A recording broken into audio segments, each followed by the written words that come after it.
Yeah. Really? Hey, this is gonna sound crazy. My name's Cheryl. I know you are. Mazina yanjye ni Shari ndakuzi. Partner, Agent Greer. She just Umwunganizi wawe Agent Greer yagiye done. gushaka umuhungu wanjye. David's with her. Ari kumwe na David. He wasn't arrested. Ntabwo yamufunze. You know what? Oya.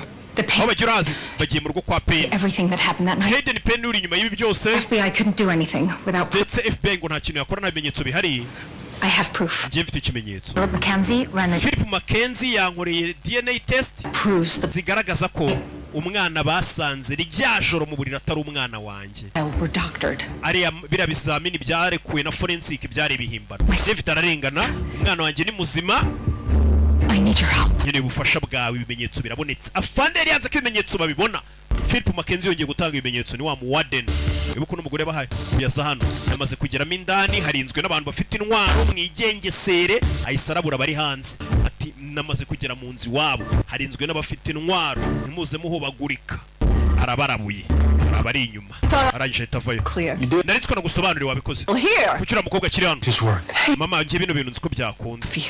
Ntagura mukobwa gukunda, umubyeyi azikureba umukobwa ukunda umuhungu we nutamukunda. No kidding. David Burrows was never arrested. David Burrows namenye ko atigeze afungwa. But in BPD, Nta polisi nimwe yamufashe, nta na FBI yigeze imufata. Globe ran that story. Ahubwo ntago tuzi ukuntu kira gitangazamakuru Globe cyatangaje inkuru y'igihugu ivuga ngo polisi yamaze gufunga David Burrows. Icyo gitangazamakuru Globe bose barakizi ko uyu mukobwa ari cyo yahoze akoraho. Yahise amenya ko umukobwa yamubeshye.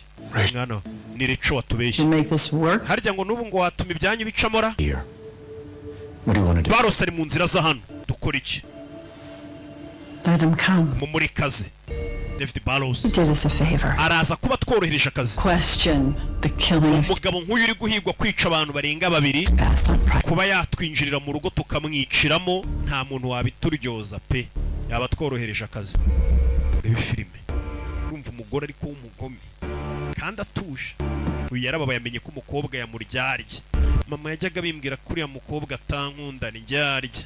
None ndabyiboneye. Irya mukuru ngo riratina.